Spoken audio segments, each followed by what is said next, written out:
नमस्कार विद्यार्थी मित्रांनो, सर्वांचं वेलकम आहे आपल्या यूट्यूब चॅनलवरती. आणि नेहमीप्रमाणेच आज आपण क्वेश्चन ॲनालिसिस सिरीजमधला हा 31वा पार्ट पाहणार आहोत. तर त्यामध्ये आपण काही क्वेश्चन ॲड केलेले आहेत जेणेकरून तुम्हाला करंट अफेअर इथे कव्हर होईल. आणि हे सर्व करंट एकदम 2023-24चं असणार आहे, जे की तुमच्या एक्झामसाठी खूप महत्त्वपूर्ण असणार आहे. तर बघा, आता आजचा पहिला क्वेश्चन आहे, भारतीय शक्ती बँडच्या कोणत्या अल्बमला संगीतातील सर्वोत्कृष्ट ग्रॅमी पुरस्कार मिळाला आहे? तर ह्याचं करेक्ट आन्सर आहे डी ऑप्शन, धिस मोमेंट. कारण धिस मोमेंटला संगीतातला सर्वात उत्कृष्ट ग्रॅमी पुरस्कार भेटला आहे. आता इथे असाही क्वेश्चन येऊ शकतो की संगीतातला सर्वोत्कृष्ट पुरस्कार कोणता? तर त्याचं उत्तर पण तुम्ही लक्षात ठेवा. ग्रॅमी पुरस्कार हा संगीत क्षेत्राशी रिलेटेड असून तो सर्वोत्कृष्ट पुरस्कार आहे. तर बघा, आता पुढचा क्वेश्चन आहे, केंद्र सरकारने निश्चित केलेल्या सुशासन निर्देशांकानुसार कोणता जिल्हा राज्यात प्रथम क्रमांकावर आहे? तर अशा प्रकारचा जो जिल्हा आहे तर त्याचं डी ऑप्शन करेक्ट आहे. रायगड जिल्हा हा केंद्र शासनाच्या निर्देशांकानुसार हा प्रथम जिल्हा आहे. तर पुढचा क्वेश्चन बघा, अमेरिका, मेक्सिको व कॅनडा या देशात कोणत्या वर्षी फिफा विश्वचषक फुटबॉल स्पर्धा होणार आहे? आपण जे सुरुवातीचे 10 क्वेश्चन घेणार आहोत ते सर्व करंट अफेअरचे असणार आहेत. तर अशा प्रकारची स्पर्धा ही 2026मध्ये होणार आहे. पुढचा क्वेश्चन बघा, महाराष्ट्र लोकसेवा आयोगाच्या अध्यक्षपदाची नुकतीच कोणी पद व गोपनीयतेची शपथ घेतली? आता बघा, इथं किती कॉम्प्लिकेटेड करून क्वेश्चन विचारला आहे. मुद्दाम अशा प्रकारे क्वेश्चन टाकलेले आहेत मी, कारण जेणेकरून तुम्हाला याची सवय व्हावी. आणि ऑनलाईन जर एक्झाम झाली तशी तर तुमची ऑफलाईनच होणार आहे, परंतु ऑनलाईन झाली तर याच्यामध्ये मुद्दाम कन्फ्युजन केलं जातं आणि अशा प्रकारे फिरून फिरून क्वेश्चन विचारले जातात. तर आता साधा क्वेश्चन आहे की महाराष्ट्र लोकसेवा आयोग जो आहे त्याचे अध्यक्ष पदाची शपथ कोणी घेतली? तर त्याचं करेक्ट आन्सर आहे ए ऑप्शन, रजनीश सेठ यांनी ही शपथ घेतलेली आहे. नेक्स्ट क्वेश्चन आहे, भारताचा क्रिकेटपटू विराट कोहलीने कोणत्या देशाच्या संघाविरुद्ध 50वे आंतरराष्ट्रीय एकदिवसीय शतक झळकावले? तर ह्याचं करेक्ट आन्सर आहे 4 नंबरचं ऑप्शन, न्यूझीलंड येथे त्यांनी अशा प्रकारचं कामगिरी केलेली आहे. हे बघा, आपलं हा स्मार्ट स्टडी कट्टा हे जे आपलं चॅनल आहे त्याचं हे नाव आहे आपल्या चॅनलचं. पुढचा क्वेश्चन आहे, 2028 लॉस एंजेलिस ऑलिम्पिकमधून कोणत्या खेळाला वगळण्यात आले? तर 2028मध्ये जे ऑलिम्पिक स्पर्धा होणार आहेत त्या कुठे? लॉस एंजेलिस येथे होणार आहेत.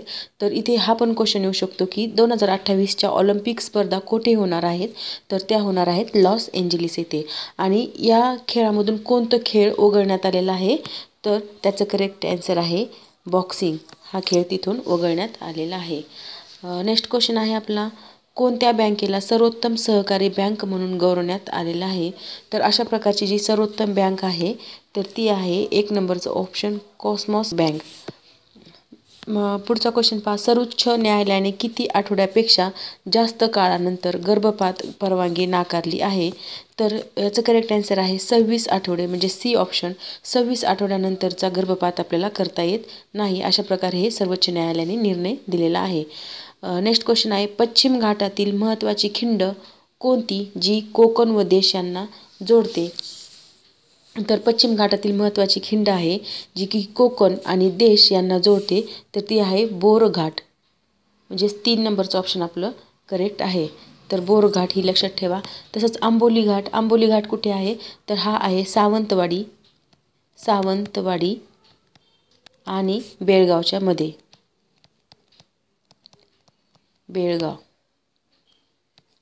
तसंच फोंडा घाट कुठे आहे? सावंतवाडी आणि कोल्हापूर. सावंतवाडी जे की कोकणात आहे, सिंधुदुर्ग मध्ये सावंतवाडी आणि कोल्हापूर. अशा प्रकारे घाट ते कोणत्या 2 गावाच्या किंवा 2 शहराच्या किंवा 2 जिल्ह्याच्या मधात आहे, अशा प्रकारे क्वेश्चन हमखास पडतो आपल्याला. म्हणून काही महत्त्वाचे घाट आहेत आणि त्या खिंडी तुम्ही लक्षात ठेवायला हरकत नाही, किंवा अशा प्रकारे क्वेश्चन तुम्ही लिहून घेत चला, जेणेकरून तुम्हाला नक्कीच याचा फायदा होणार आहे. तर आंबा घाट कुठे आहे मग? तर आंबा घाट आहे कोल्हापूर आणि रत्नागिरीच्या दरम्यान. रत्नागिरीला बघा हापूस आंबा पिकतो की नाही, तर हा हापूस आंबा नेऊन कोल्हापूरला विकला. अशा प्रकारे तुम्ही काही ट्रिक्स करून लक्षात ठेवू शकता. तर कोल्हापूर. पुढचा क्वेश्चन बघा, औंढा नागनाथ हे प्रसिद्ध ज्योतिर्लिंग खालीलपैकी कोणत्या जिल्ह्यात आहे? तर औंढा नागनाथ हे हिंगोली जिल्ह्यात आहे. तर बघा, एकूण आपल्या भारतामध्ये 12 ज्योतिर्लिंग आहेत. भारतामध्ये, त्यापैकी 5 ज्योतिर्लिंग हे महाराष्ट्रात आहेत. तर ते 5 ज्योतिर्लिंग कोणते? तर बघा, पहिलं आहे परळी वैजनाथ. परळी वैजनाथ जे ज्योतिर्लिंग आहे ते बीड जिल्ह्यात आहे. दुसरं आहे भीमाशंकर आहे पुणे जिल्ह्यात. हे 5 ज्योतिर्लिंग लिहून ठेवा आणि पाठ करून ठेवा, कारण ह्याच्यावर हमखास क्वेश्चन येतो. तर भीमाशंकर झालं 2. 3 आहे त्र्यंबकेश्वर जे की नाशिक जिल्ह्यात आहे. ते ठिकाण आणि त्याचं जिल्ह्याचं ठिकाण हे याच्या जोड्या येऊ शकतात, त्यामुळे ते दोन्ही लिहून ठेवा. नंतर आहे औंढा नागनाथ. कुठे? ते आहे हिंगोली. आणि 5 नंबरचा आहे घृष्णेश्वर. तर घृष्णेश्वर आहे छत्रपती संभाजीनगर म्हणजेच जुनं औरंगाबाद. तर अशा प्रकारचे हे नावं आहेत 5 ज्योतिर्लिंगाचे जे की महाराष्ट्रात आहेत. तर पुढचा क्वेश्चन बघा, महाराष्ट्रातील सर्वात उंच शिखर कोणते आहे? तर महाराष्ट्रातलं सर्वात उंच शिखर आहे कळसुबाई. 2 नंबरचं ऑप्शन आपलं बरोबर आहे. आणि कळसुबाई कोणत्या जिल्ह्यात आहे? तर ते आहे अहमदनगर जिल्हा. याच्यामध्ये कळसुबाई हे शिखर आहे. ह्याची उंची पण लक्षात ठेवा, 1646 मीटर. किलोमीटर नाही, तर फक्त मीटर. आता हे सगळ्यात उंच 1 नंबरचं आहे. तर मग 2 नंबरचं कोणतं किंवा 3 नंबरचं कोणतं हे पण आपल्याला माहिती पाहिजे. तर 2 नंबरचं आहे साल्हेर. हे बघा, साल्हेर जे आहे हे 2 नंबरचं आहे. नंतर महाबळेश्वर हे 3 नंबरचं आहे महाराष्ट्रातलं. 4 नंबर आहे हरिश्चंद्रगड. अशा प्रकारे पहिले 4 तरी ॲटलिस्ट लक्षात ठेवायला हरकत नाही. पुढचा क्वेश्चन बघा, क्षेत्रफळाच्या दृष्टीने महाराष्ट्रातील कोणता जिल्हा सर्वात लहान आहे? तर क्षेत्रफळाच्या दृष्टीने सर्वात लहान जिल्हा आहे मुंबई शहर, म्हणजे 4 नंबरचं ऑप्शन आपलं करेक्ट आहे. तर क्षेत्रफळाच्या दृष्टीने सर्वात मोठा जिल्हा कोणता आहे मग?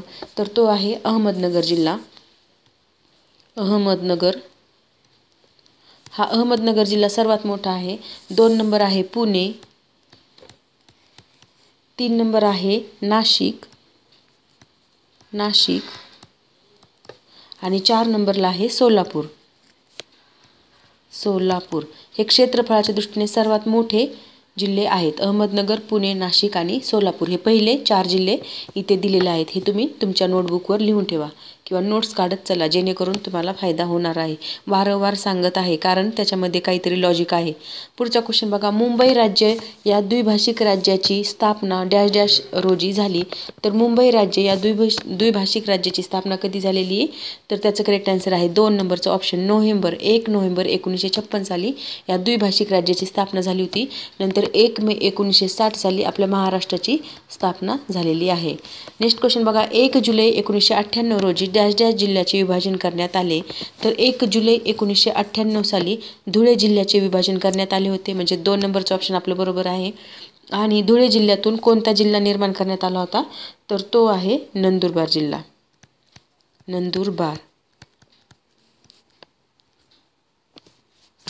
आता बघा, नंदुरबार जिल्ह्यामध्ये किती तालुके येतं मग? तर नंदुरबार जिल्ह्यात एकूण 6 तालुके आहेत. तसंच धुळे जिल्ह्यात किती? 4 तालुके आहेत. तर 4 तालुके कोणते आहेत मग ते? तर ते आहेत धुळे, 2 साक्री, 3 सिंदखेडा आणि 4 शिरपूर. अशा प्रकारे हे 4 तालुके धुळे जिल्ह्यात आहेत आणि नंदुरबारमध्ये 6 तालुके आहेत. पुढचा क्वेश्चन पहा, महाराष्ट्राच्या उत्तर सीमेवर कोणती पर्वतरांग आहे? तर महाराष्ट्राच्या उत्तर सीमेवर सातपुडा पर्वतरांग आहे, म्हणून 2 नंबरचं ऑप्शन आपलं करेक्ट आहे. बघा, इथे महाराष्ट्राचा नकाशा मी तुम्हाला काढून दाखवत आहे. ही महाराष्ट्राचा नकाशा आहे आणि इथे उत्तर सीमा जी आहे तर ही जी बोल्ड करून दाखवली आहे, तर इथे हा सातपुडा पर्वत रांग आहे. आणि सातपुडा पर्वताच्या उत्तरेकडून नर्मदा नदी वाहते, खाली दक्षिणेकडून तापी नदी वाहते. नेक्स्ट क्वेश्चन बघा, खालीलपैकी कोणते शिखर अमरावती जिल्ह्यातील सर्वोच्च शिखर आहे? तर अमरावती जिल्ह्यातील सर्वोच्च शिखर आहे वैराट. तर मग अस्तंबा शिखर कुठे आहे? तर अस्तंबा शिखर हे नंदुरबार जिल्ह्यात आहे. तसंच हनुमान जे शिखर आहे ते धुळे जिल्ह्यात आहे. आणि तौला जे आहे तर तौला हे नाशिक जिल्ह्यात आहे. शिखर आणि त्यांच्या जोड्या पण येऊ शकतात किंवा इथं विचारलं जाऊ शकतं की अस्तंबा किंवा नंदुरबार जिल्ह्यातलं सर्वात उंच शिखर कोणतं, तर ते अस्तंबा, किंवा धुळे जिल्ह्यातलं हनुमान आणि नाशिक जिल्ह्यातलं तौला. हे अशा प्रकारे जोड्या तुम्ही लक्षात ठेवा. पुढचा क्वेश्चन पाहू. डॅश डॅश हा डोंगर रांग कृष्णा व भीमा नद्यांच्या जलविभाजक आहे. तर डॅश डॅश ही डोंगर रांग जी आहे ती कृष्णा नदी व भीमा नद्यांचा जलविभाजक आहे. तर ती कोणती आहे, तर त्याचं करेक्ट आन्सर आहे 1 नंबर शंभू महादेव डोंगर रांग ही कृष्णा नदी व भीमा नदीचा जलविभाजक आहे. आता इथे बघा एक ट्रिक्स सांगते मी तुम्हाला, की आपल्या महाराष्ट्रामध्ये जेवढे पर्वत रांग आहेत आणि ज्या नद्या आहेत त्यांच्यावर हमेशा क्वेश्चन आलेला आहे.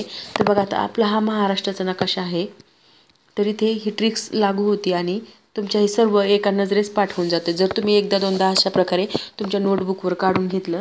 तर बघा आता महाराष्ट्राच्या सर्वात उत्तरेकडे सातपुडा पर्वत आहे. हा झाला सातपुडा पर्वत. सातपुडा. मग सातपुडा पर्वताच्या वरती कोणती नदी आहे, तर ती आहे नर्मदा नदी. नर्मदा नदी.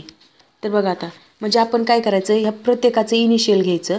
आता त्याची ट्रिक्स आहे नसा तसा. बघा न सा तसा गोह गोह भीम क्रू. ही त्याची ट्रिक्स लक्षात ठेवा. नसा तसा गोह भीम क्रू. आता ही नसा तसा काय, तर न म्हणजे नर्मदा, स म्हणजे सातपुडा.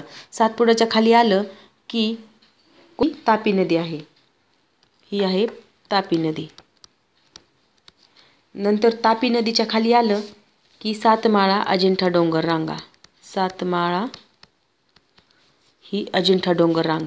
ही जी रांग आहे पश्चिमेकडून पूर्वेकडे बघा अशा प्रकारे हे रांग आहे. नंतर ही सह्याद्री पर्वताला लागून पूर्वेकडे ह्या रांगा आहेत. तर सातपुडा पर्वत रांग झाल्याच्या नंतर सातमाळा अजिंठा डोंगर रांग झाल्याच्या नंतर खाली आहे गोदावरीचं खोरं. गोदावरी. नंतर गोदावरी खोरं झाल्याच्या नंतर आहे हरिश्चंद्र बालाघाट. ही आहे हरिश्चंद्र बालाघाट. देन हरिश्चंद्र बालाघाट झाल्यानंतर पुन्हा भीमा नदीचं खोरं आहे. भीमा नदीचं खोरं. नंतर पुन्हा शंभू महादेव डोंगररांग. शंभू महादेव डोंगररांग.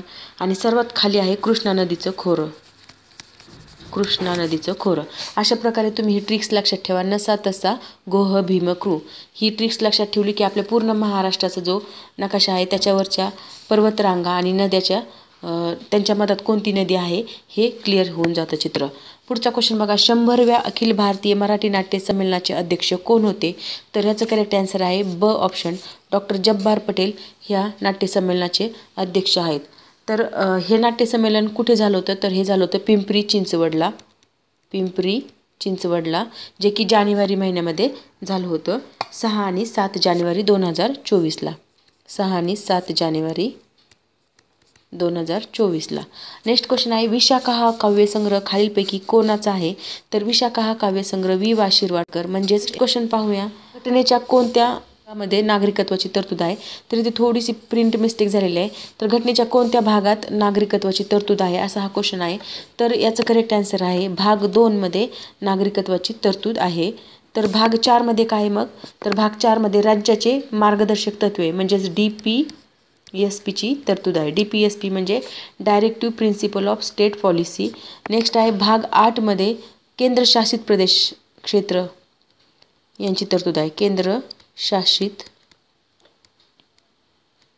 केंद्रशासित प्रदेश व त्यांचे क्षेत्र. नंतर भाग 6 मध्ये काय दिले, तर राज्य सरकाराशी संबंधित आहे. राज्य सरकार. अशा प्रकारे ही पण तुम्ही लिहून घ्या. तसंच फंडामेंटल राईट कोणत्या भागात आहेत मग, तर ते आहे भाग 3 मध्ये. भाग 3 मध्ये फंडामेंटल राईट म्हणजेच मूलभूत हक्क ची तरतूद दिलेली आहे. DPSP फंडामेंटल राईट नागरिकत्व ॲटलिस्ट एवढे तरी तुम्ही पाठ करून ठेवायला हरकत नाही.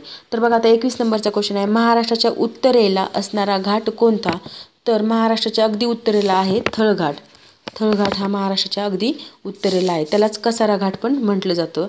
तर हा थळघाट मुंबई आणि नाशिक या 2 शहरांना जोडतो. मुंबई आणि नाशिक. तसंच वरंधा घाट जो आहे, तर हा वरंधा घाट पुणे आणि महाड या 2 शहरांना जोडतो. महाड. तसंच फोंडा घाट आणि आंबोली घाट, तर याचं एक्सप्लेनेशन आपण आत्ताच वरतीच्या क्वेश्चनमध्ये पाहिलेलं आहे. नेक्स्ट क्वेश्चन पाहू. खालीलपैकी कोणते पत्रक डॉक्टर बाबासाहेब आंबेडकर चालवत नव्हते? तर डॉक्टर बाबासाहेब आंबेडकर हे हरिजन हे वृत्तपत्र किंवा पत्रक चालवत नव्हते. तर हरिजन हे कोण चालवत होतं मग? तर ते आहे महात्मा गांधींचं. तर बघा, महात्मा गांधीचे 3 वृत्तपत्र होते. तर ते होते कोणते ते पण तुम्ही लक्षात ठेवा. तर एक होतं यंग इंडिया, 2 होतं नवजीवन आणि 3 नंबरचं होतं हरिजन. हे अशा प्रकारे 3 महात्मा गांधींचे वृत्तपत्र तुम्ही लक्षात ठेवा. तर आता मूकनायक, समता आणि प्रबुद्ध भारत हे तिन्ही देखील डॉक्टर बाबासाहेब आंबेडकरांचेच आहेत. पुढचा क्वेश्चन बघा. नागरी सुविधांची ग्रामीण भागात तरतूद हा कार्यक्रम खालीलपैकी कोणी सुचवला होता? तर अशा प्रकारचा कार्यक्रम हा डॉक्टर APJ अब्दुल कलाम यांनी सुचवला होता. ह्यालाच आपण पुरा प्लॅन पण म्हटलेला आहे. PURA, पुरा. हा कशासाठी होता? तर हा नागरी सुविधांची जी ग्रामीण भागात तरतूद केली जायची ना, तर त्याच्यासाठी हा प्रोग्राम होता. आणि याची सुरुवात बघा 2004 पासून केली होती. सेंट्रल गव्हर्नमेंटनी 2004 पासून याची सुरुवात केली होती. आता BJP गव्हर्नमेंट आल्यापासून याचं नाव चेंज केलेलं आहे पुरा योजनेचं. तर त्याचं नाव केलं आहे श्यामा प्रसाद मुखर्जी रुर्बन मिशन या नावाने आता ही योजना राबवली जाते. तर पुरा योजनेचं किंवा पुरा हा शब्द दिला जातो आणि त्याचा लाँग फॉर्म पण खूपदा विचारलेला आहे. तर त्याचा लाँग फॉर्म पण तुम्ही लक्षात ठेवा किंवा लिहून घ्या. तर पुरा म्हणजे provision of urban amenities to rural areas, अशा प्रकारे त्याचा हा लाँग फॉर्म आहे. नेक्स्ट क्वेश्चन आहे. दामोदर खोरे प्रकल्प योजना ही कोणत्या पंचवार्षिक योजनेची निष्पत्ती आहे? तर दामोदर खोरे प्रकल्प योजना ही या पंचवार्षिक योजनेची निष्पत्ती आहे. तर दामोदर खोरे जे आहे तर ते कुठे आहे? तर ते झारखंड आणि वेस्ट बेंगॉल, म्हणजेच झारखंड राज्य आणि पश्चिम बंगाल जे राज्य आहे त्यांच्या बॉर्डरवर हे दामोदर खोरे योजना आहे. तसंच पहिली पंचवार्षिक योजनेचा कालखंड जर विचारला तर ते पण लक्षात ठेवा. 1952 ते 1956 अशा प्रकारे पहिल्या पंचवार्षिक योजनेचा कालखंड आहे. नेक्स्ट क्वेश्चन बघा. अंदमान आणि निकोबार येथील कोणत्या बेटाचे नामकरण सुभाषचंद्र बोस बेट असे करण्यात आले? तर सुभाषचंद्र बोसवरून लक्षात ठेवा रॉस. अशा प्रकारे ह्या जोड्या खूपदा विचारलेल्या आहेत. तर तसंच नील या बेटाला काय नाव दिले मग? तर नील या बेटाला शहीद द्वीप नाव दिले, शहीद द्वीप. तसंच हॅवलॉक या बेटाला स्वराज द्वीप हे नाव दिलेलं आहे. आणि हे अशा प्रकारचे नामकरण कधी केलेलं आहे? तर ते 2018 मध्ये अशा प्रकारचं नामकरण झालेलं आहे. तर नेक्स्ट क्वेश्चन बघा. करडी क्रांती कशाच्या संदर्भात आहे? तर करडी क्रांतीची खत उत्पादनाशी रिलेटेड आहे. बघा 1966 मध्ये जेव्हा हरित क्रांती झाली होती तेव्हा वेगवेगळ्या उत्पादनामध्ये त्याच्यामध्ये भर पडला होता. जसं की गहू उत्पादन, ज्वारी उत्पादनामध्ये वाढ झाली होती. परंतु आता नंतर सेकंड क्रांती झाली, त्याच्यामध्ये पण अशा प्रकारे क्रांती झालेली आहे. तर त्याच्यामध्ये कापूस उत्पादन, ताग उत्पादन, अंडी उत्पादन या सगळ्यांसाठी वेगवेगळे नाव आहेत. तर ते पण आपण लक्षात ठेवायला हरकत नाही. तर कापूस उत्पादनासाठी काय नाव आहे? तर ते आहे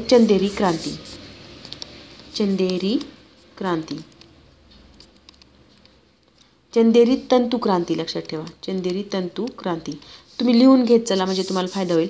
तर ताग उत्पादनासाठी सोनेरी तंतू क्रांती. तसंच अंडी उत्पादनासाठी रजत क्रांती. बघा आता नेक्स्ट क्वेश्चन आहे. भारतातील पहिले केरोसिन मुक्त शहर कोणते आहे?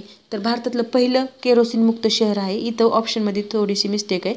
तर इथे चंदीगड न करता दिल्ली करा. पहिलं केरोसिन मुक्त शहर आहे दिल्ली, जे की आपली राष्ट्रीय राजधानी आहे. तसंच दुसरं विचारलं तर ते आहे चंदीगड. पहिलं आहे दिल्ली, दुसरं आहे चंदीगड. पुढचा क्वेश्चन आहे. पृथ्वीचा अंतर्भाग कशाचा बनला आहे? तर पृथ्वीचा अंतर्भाग जो आहे तो निफे म्हणजेच निकेल व लोह यापासून बनलेला आहे. म्हणजेच पहिलंच ऑप्शन आपलं करेक्ट आहे. तर पुढचा क्वेश्चन आहे. इटलीचा आक्रमक हुकुमशहा कोण होता? तर इटलीचा आक्रमक जो हुकुमशहा होता तो मुसोलिनी हा होता. म्हणून डी ऑप्शन आपलं बरोबर आहे. पुढचा क्वेश्चन आहे, शिवरायांनी सर्वप्रथम जिंकून घेतलेला तोरणा या किल्ल्याला कोणते नाव दिले? तर बघा, आत्ता जी ऑनलाईन एक्झाम झाली होती तलाठी, तर त्याच्यामध्ये हा प्रश्न विचारलेला आहे. शिवरायांनी सर्वप्रथम जिंकून घेतलेला तोरणा या किल्ल्याला कोणते नाव आहे? तर त्याचं नाव आहे प्रचंडगड, म्हणजेच 1 नंबरचं ऑप्शन आपलं करेक्ट आहे. तर बघा, अशा प्रकारे आपण इथे आज 30 क्वेश्चन घेतलेले आहेत. तुम्ही सर्वजण बोलत होता क्वेश्चनची संख्या वाढवा मॅडम, तर आपण आता आजपासून क्वेश्चनची संख्या वाढवलेली आहे. त्याच्यामध्ये 10 क्वेश्चन आपले करंटचे आलेले आहेत. तर हे करंट जे आहे ते तुमच्यासाठी खूप इम्पॉर्टंट असणार आहे, कारण आपण इथे करंट पण कव्हर करतो आहे आणि GSचे पण भरपूर क्वेश्चन इथे कव्हर करत आहेत. बघा, अशा प्रकारे एक्सप्लेनेशन तुम्हाला फीस भरून पण कुठे भेटणार नाहीत, जे की आपल्या यूट्यूब चॅनलवर फ्री ऑफ कॉस्ट तुम्हाला दिलं जाते. कारण तुम्ही जर क्लासेसचं पाहिलं असेल किंवा वेगवेगळ्या क्लासेसची क्वेश्चन ॲनालिसिसच्या सिरीजसाठी 5-5, 6-6 हजार रुपये फीस भरावी लागते, परंतु आपण इथे अशा प्रकारे फ्री ऑफ कॉस्ट चालू केलेली आहे ही सिरीज. तर तुम्ही ही सिरीज चा व्हिडिओ शेवटपर्यंत पाहत चला, जेणेकरून तुम्हाला फायदा होईल. तर अशाच प्रकारचे वेगवेगळे व्हिडिओ पाहण्यासाठी आपल्या चॅनलला लाईक, शेअर आणि सबस्क्राईब पण करा. Thank you very much.